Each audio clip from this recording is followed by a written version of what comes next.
It's Thursday, 29th of February, and this is your Capital Economics Weekly Briefing. I'm David Wilder. Coming up, our preview for the coming week's UK spring budget and why European carbon prices are likely to fall even further before rising to record highs. But first, Neil Shearing, Group Chief Economist, joins me from the departure lounge of Hong Kong's Chetlakok Airport to run through the week's big stories and look ahead to the coming 5 trading days. Hi there, Neil. Hi, David. How are you? Yeah, good. I know that you're boarding in a bit and there's a Twilight series to be binged, but before you fly, I thought we could run through some of the big themes that have come out of your meetings in Asia and the Middle East this past week.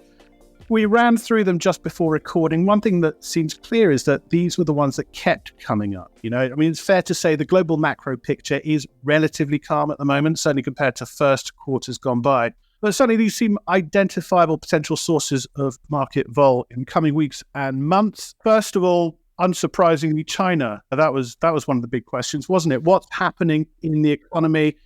Perennial question, I guess, because of what we've seen with the data, but also because, government policy signals have been pretty murky. National People's Congress is starting this coming week. That's on Tuesday. We'll get publication of growth and spending targets, might give hints of what's going on, but not much more than that, I suppose. So what is the big message here? What are you telling clients? Lots of gloom around about the outlook. Is it as bad as all that? Well, you're right. There is lots of gloom. And I think that's perhaps the main message that I've taken from meetings over the past week in Asia.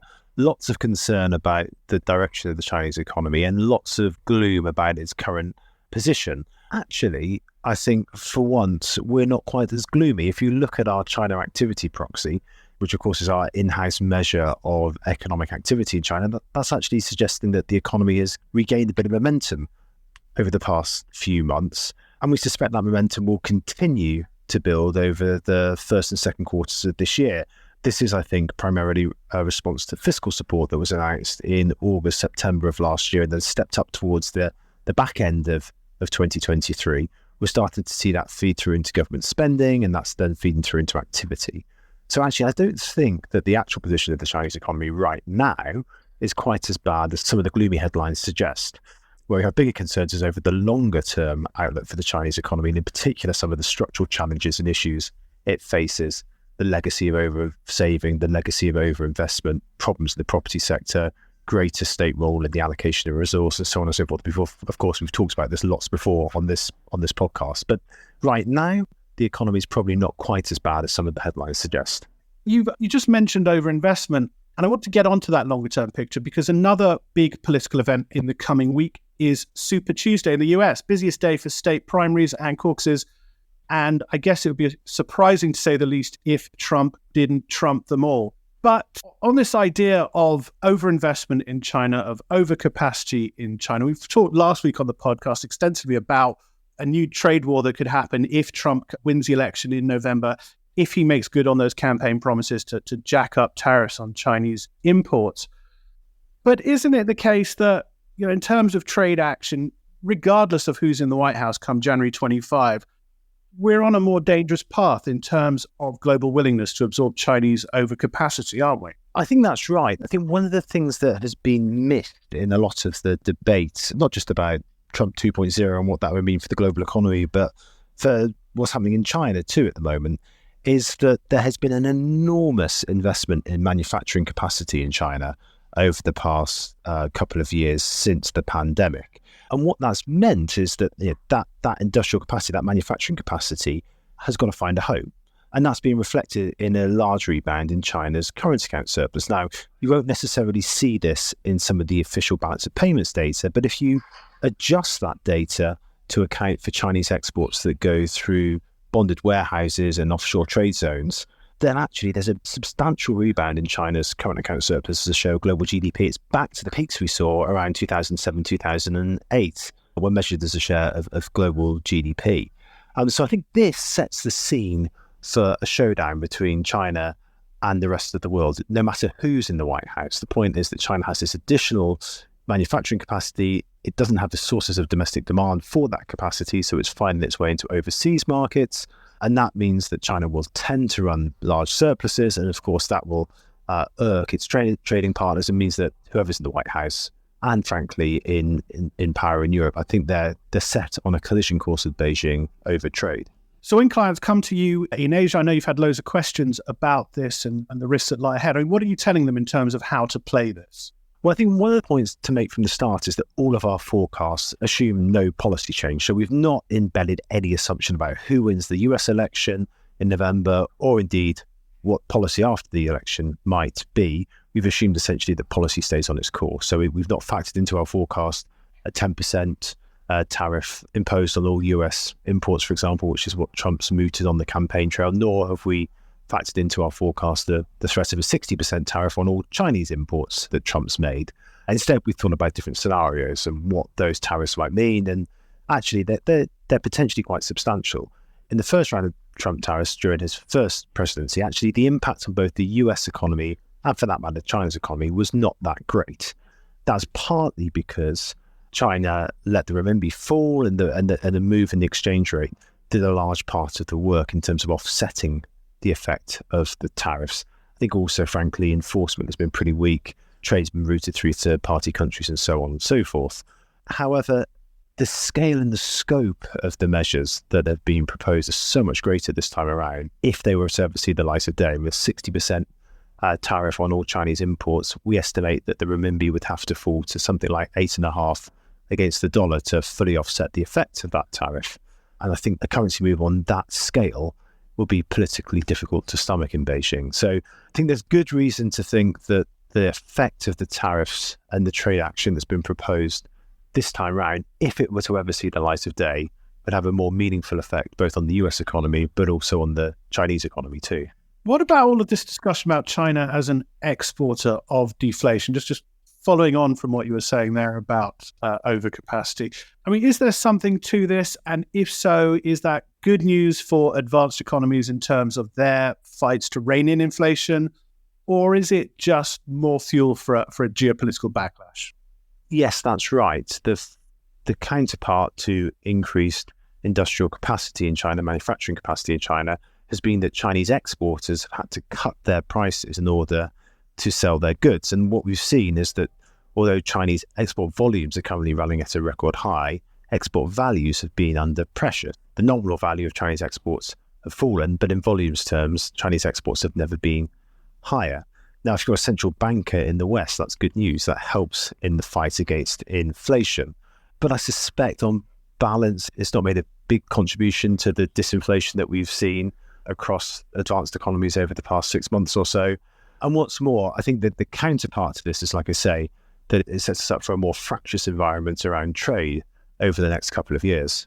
Well, let's stay on advanced economy inflation, because one of the big policy events for the coming week is obviously the ECB meeting on Thursday, so a week out from this recording.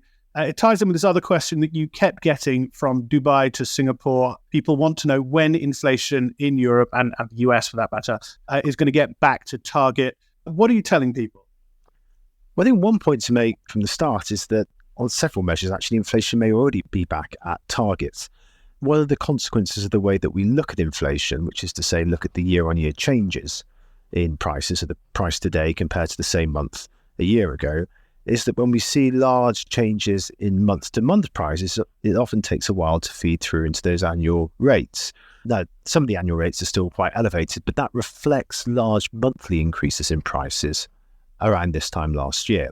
If we look at the 3-month on 3-month annualized rates of inflation, particularly core inflation across Europe, across the US, they've fallen like a stone over the last 6 months or so, reflecting much smaller month-on-month increases in prices. And in fact, if you look at the UK, the Eurozone, the US, 3-month on 3-month annualized rates of core inflation are pretty much back to 2%. So in one sense, I think the answer to the question, when will inflation be back at 2%, or when will it be back at rates that central banks are comfortable with? Well, the answer is it's probably already there. But there's a question about whether that is sustainable or not. And I think on balance, it probably is. But of course, the question for investors is, what do central banks do about that? And I think this is the critical issue. When you're thinking about monetary policy, you've got to get the real economy right. You've got to get the translation through to inflation right. And then you've got to get the reaction function of central banks right. And it's that part that I think is quite difficult at the moment. No central banker wants to be going down as history's next Arthur Burns. Rather, they want to be Paul Volcker in all of this. And this means, I think, that they're just erring a bit more on the side of caution than they perhaps necessarily need to do. For that reason, I suspect the ECB will probably delay rate cuts from April probably back to June, just to be on the cautious side. But like I say, I'm not entirely sure that's warranted. Neil Shearing there, about to board a flight in Hong Kong, so excuse the occasional lapse in audio quality. On the ECB, our preview of the meeting on Thursday will be on the podcast page. I'll also add our preview of the February US payrolls data that's coming on Friday. We're forecasting a still strong 250,000 rise in new jobs after January's blockbuster 353,000 increase. But the report also shows why there's good reasons to suspect that wage growth rose just 0.1% month on month in February. The coming week will also be all over China's 2 sessions. Look out for our written coverage of the National People's Congress on the Tuesday when it opens. And then we're holding a drop-in. That's one of our short-form online briefings at 8 a.m. London, 4 p.m. Singapore. And on Thursday, we'll have another China drop-in, this time about the January-February trade data and what they say about commodities demand. Again, that's 8 a.m. London, 4 p.m. Singapore. Details about these and all our online and in-person events can be found on our website, capitaleconomics.com/events. And if you're a CE Advanced subscriber, don't forget you get access to all our drop-ins and all their underlying reports and data. That's CE Advanced, our premium platform. Now, another big political event in the coming week is the UK spring budget. That's on Wednesday, when Chancellor Jeremy Hunt will stand up in the House of Commons and announce his latest fiscal plans. This is being billed as a Conservative Party pitch to voters ahead of an expected general election this year, and tax cuts are expected to be on the agenda. But how much cash can Mr. Hunt splash, and what's the bond market going to make of it all? Paul Dales, our chief UK economist, spoke with Deputy Chief UK economist Ruth Gregory about what to expect this coming Wednesday, but also about the fiscal headaches that await the next government. Here's that conversation now, and it begins with Paul putting the coming week's budget statement in context. The budget is always couched as an event where the government makes sensible decisions about taxes and public spending.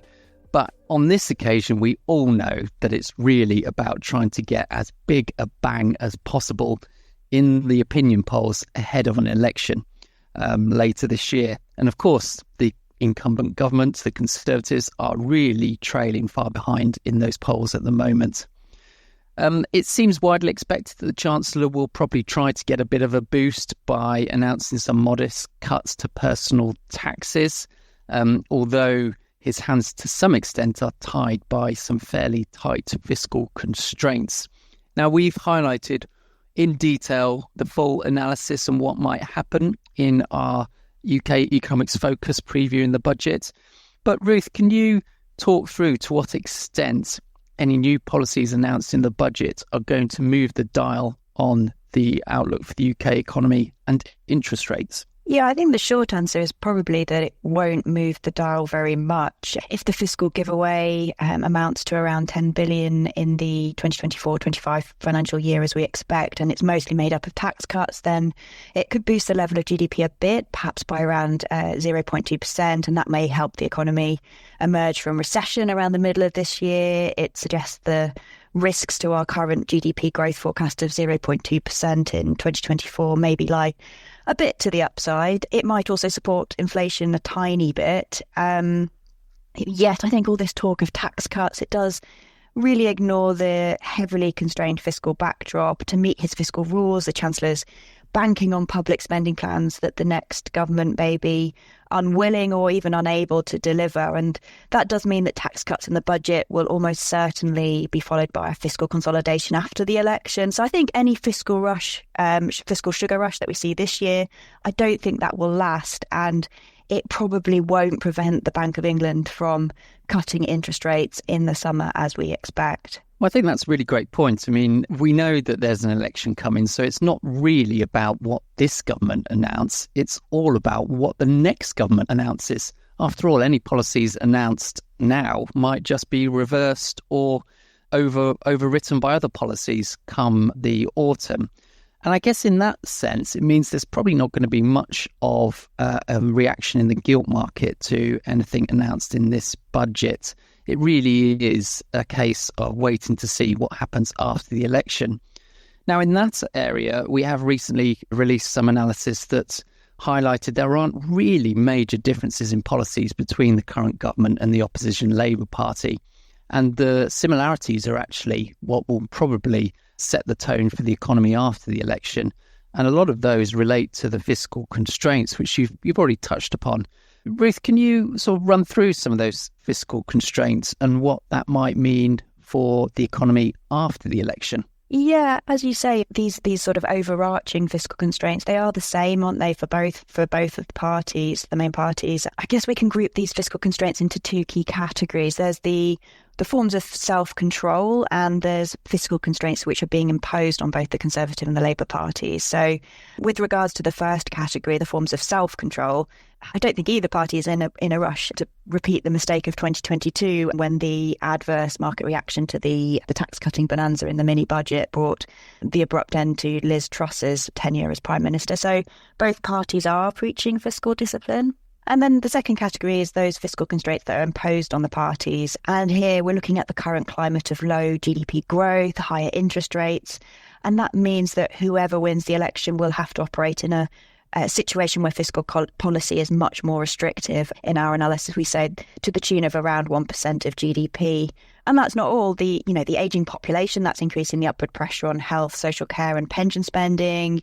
We have geopolitical risks, which are putting upward pressure on defence spending. And all of this is happening as the pressure to deliver better public services is rising. So I think whatever the tax cut the Chancellor announces in this budget, as I said earlier, I do think a fiscal consolidation is almost certainly coming after the election.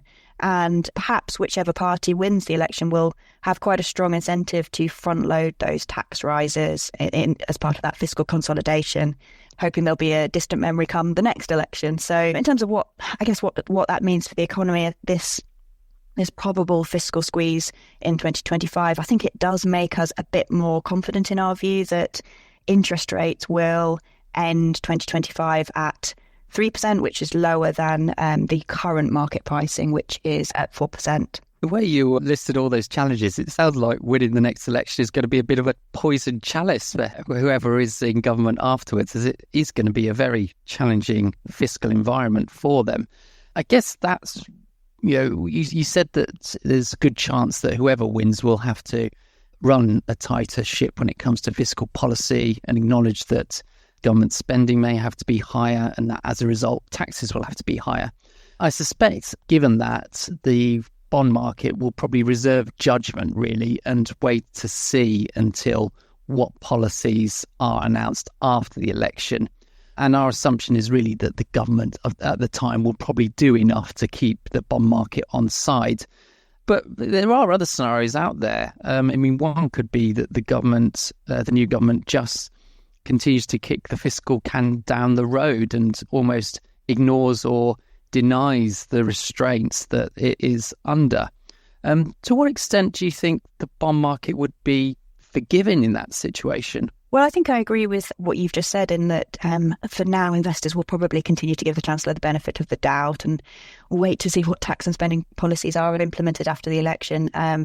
But I think investors may balk if the winner does continue to ignore that fiscal reality. And as you say, if the government continues to project cuts in public spending or tax rises, it's got no intention of delivering. And I think investors may balk as well if the government loosens the fiscal rules so that any planned fiscal tightening is no longer required.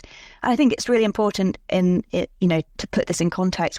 In the current environment, we have a very high debt to GDP ratio that's ratcheted up from 35% prior to the global financial crisis to around 90% last year. We have low GDP growth, higher interest rates. And I think all of this means that investors will be much more sensitive to any signs of fiscal profligacy over the next 5 years than they were over the last 15 years, for example.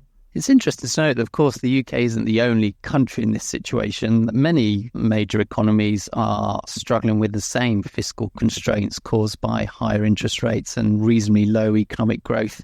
The US, of course, has the benefit of being as the US dollar, it's the biggest and most liquid treasury markets. There's always going to be an extra demand for their government bonds. But countries like Italy and France are also in a similar situation, and the UK is one area of concern. I suppose if there's one thing that might help the UK is that the Liz Truss experience of 2022 is still fresh in the minds of UK policymakers. So whoever becomes the next government after the election, I think maybe that's one thing that will play on their minds and force them to acknowledge, at least to a greater degree than perhaps the current government is, the current fiscal constraints. And in that sense, you're right, I think, Ruth, that what really is going to drive the UK government bond market over the next couple of years is the outlook for interest rates rather than fiscal concerns. And in that area, we do think that the big message is that interest rates in the UK may be cut further and faster than most people expect as the inflation problem disappears a bit quicker. That was Paul Dales and Ruth Gregory on the UK spring budget. I'll post their preview of the budget on the podcast page, and they'll be online on Wednesday shortly after Mr. Hunt's statement to take your questions, highlight key takeaways for the UK economy and housing market, to discuss the market reactions, see how gilts are responding and where yields will go from here. That's 3 o'clock in the afternoon London time, 10 a.m. New York on Wednesday. Details on the events page on site. Finally this week, what's behind the slump in the price of carbon traded on the European Union's emissions trading system, and will it keep falling? This is a big question, given that the ETS is meant to be an important driver of industrial decarbonisation, not just across the European economy, but from 2026 with a lot of companies that trade with those inside the bloc. To find out what's going on, I spoke with David Oxley, our climate economics head, and with Caroline Bain, who's our chief commodities economist. They've just published in-depth insight into the ETS, including market mechanics, but also near to long-term carbon price forecasts. And I started with asking Caroline why, given this system was designed to increase the cost of polluting and encourage decarbonisation, prices have fallen by so much. Yes, it does seem a bit counterintuitive. While our medium-term forecasts are driven by supply and demand fundamentals, in the near term there can be much more market-based drivers. One of the main catalysts for the drop in the carbon price has been the spectacular fall in natural gas prices over the last year or so. This has made gas more price competitive vis-à-vis coal and reduced Europe's coal use at the same time. As gas is about half as polluting as coal, it has in turn depressed demand for carbon permits and weighed on the price. At the same time, generally weak economic activity in Europe has been another factor reducing the demand for permits. In particular, heavy industry in Europe, which cut back in the wake of the energy crisis, has not recovered yet. So big falls in carbon prices coming into this year. What's the outlook for the rest of 2024 and into 25? Do we need a view of energy prices there? We suspect that carbon prices will start to recover over the course of this year and into next year, as the ECB starts cutting interest rates, which will give a boost to economic activity and demand for permits. We also think, as you just alluded to, that the big falls in gas prices are now behind us. However, the way that permit issuance goes, there's going to be more available this year and next than in subsequent years, which will ultimately act as a bit of a ceiling on prices in the near term. So pulling all this together, we think prices will trough somewhere close to 40 euros per tonne in the middle of this year, before starting to recover gradually over the next 18 months and to end next year closer to 65 euros. David, let's turn to you. Let's look longer term. Tell us what CBAM is and how it could shake up the market for carbon permits. So CBAM is a snazzy acronym that stands for Carbon Border Adjustment Mechanism, which is essentially a tax on emissions that are embedded in imports coming into the EU. This is designed to reduce what's known as carbon leakage, just emissions being outsourced, really. So you might stop producing steel in Europe, but that doesn't stop the emissions related to the steel you consume if you're just importing steel from, say, China, where those emissions would actually be counted. The CBAM is currently in a sort of phony war stage where there's just reporting sort of standards being built up. It's going to come into action in 2026 and be phased in gradually over the next 7 years or so. It's worth saying that the CBAM itself will have no direct impacts on the market for carbon permits themselves. So in practice, although the price of the import licenses that importers will need to buy will be linked to the price of carbon permits, they won't actually, these importers, be buying carbon permits themselves. However, to the extent that the imposition of the CBAM causes firms based in the EU to change their decarbonisation plans, it will have indirect knock-on impacts on the demand for EU carbon permits. Caroline's spoken about the sort of the near-term demand side of the equation, but can you talk a bit about the supply side, the mechanics of the market, and this idea that over time the supply of permits is going to be reduced in order to try to incentivize decarbonisation by industry? And what does that all mean for the longer-term price outlook? Yes, well, the ETS had lots of teething problems in its formative and early teenage years, which were principally related to the oversupply of permits during the second phase between 2008 and 2012, and the related overhang of permit supply that persisted in the system through most of the 2010s. This kept the cost of polluting, the cost of a permit, at rock bottom levels and really undercut the economic incentives for firms to reduce emissions. Crucially, what we've seen over the last 5 or 6 years is that reforms to the system have started to address many of these shortcomings. So we now have a strong mechanism in place that's designed to reduce the overhang of supply in the market, and also the pace at which the EU is going to reduce the supply of emissions each year, what's known as the emissions cap, is really going to become quite aggressive between now and 2030. So the combination of, on the supply side, some of these things have really been addressed. As to what this means for prices, that all depends on what happens to demand. Our base case is that demand for permits is not going to fall as quickly as supply, which should push the price of a permit up over time. Our baseline forecast is the price of a permit going from around €50 per tonne at present to close to €150 per tonne by 2030. The ETS, it's 20 years old next year. Just taking a step back, is this a viable mechanism for getting industry to reduce emissions? Well, I think now that these structural shortcomings that really dogged the system for many years have been addressed, I think the answer is yes. To be clear, how much of an incentive a rising carbon price will put on firms to reduce emissions will depend from firm to firm, from installation to installation. But clearly, I mean, our forecast that's consistent with a carbon price well in excess of €100 per tonne in the late 2020s was going to impose a much greater economic incentive on firms to reduce emissions than it would have done if it had continued on at 10, 20, €30 per tonne. So I think in that sense, that the reforms that the EU have made, that they've learned by doing. It took a long time to get there, but I think, this is now a viable system. And crucially, I think they've done a lot of the hard yards of learning how to put carbon systems in place. So I think it really is a system that others can look to and learn from. David Oxley and Caroline Bain there on the future of the European Union's ETS and why carbon prices are going to see more near-term falls before rising to record highs towards the end of this decade. I'll link to their work on the podcast page, as well as the details of the drop-in that they're holding on this subject this coming Thursday at 10 a.m. New York, 3 o'clock London. But that's it for this week. We'll be back next week to unpack that ECB decision, talk more about global growth, talk more on geoeconomics, including a preview of Russia's election. The outcome may not be a nail-biter, but there's much to be said about the outlook for Vladimir Putin's war economy. Until then, goodbye.